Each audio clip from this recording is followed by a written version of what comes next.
Welcome to Management Made Simple. Hi, I'm Anthony Francis, and today I want to talk about one of the top 3 challenges that leaders face today and how to address it. You see, many leaders find themselves overwhelmed by numerous demands and challenges they face daily. And through my experience in leadership coaching, I've identified 3 primary challenges that leaders constantly struggle with. That of number 1, clarity in decision making, number 2, a lack of effective communication skills, and number 3, that of poor time management. So today I'll explore the first of these, that of clarity in decision making, and provide some actionable strategies to address it.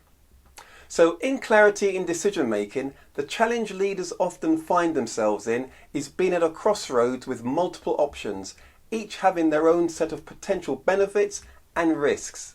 Now this can lead to what I see as decision paralysis, where the fear of making the wrong choices hinders progress. So the solution is to establish clear priorities by defining what's most important for their organisation.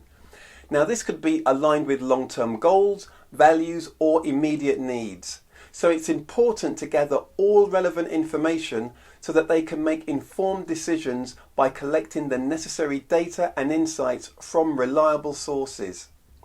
You see, this avoids the trap of information overload by focusing on key metrics and indicators. It's also important to engage your team and involve them in the decision-making process, because diverse perspectives can provide valuable insights and often foster a sense of collective ownership over decisions that are made.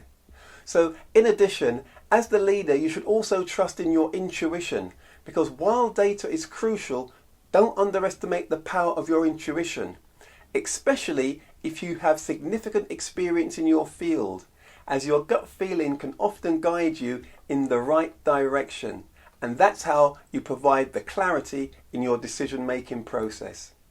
So look out for the next video in which I'll talk about the second challenge, that of effective communication skills.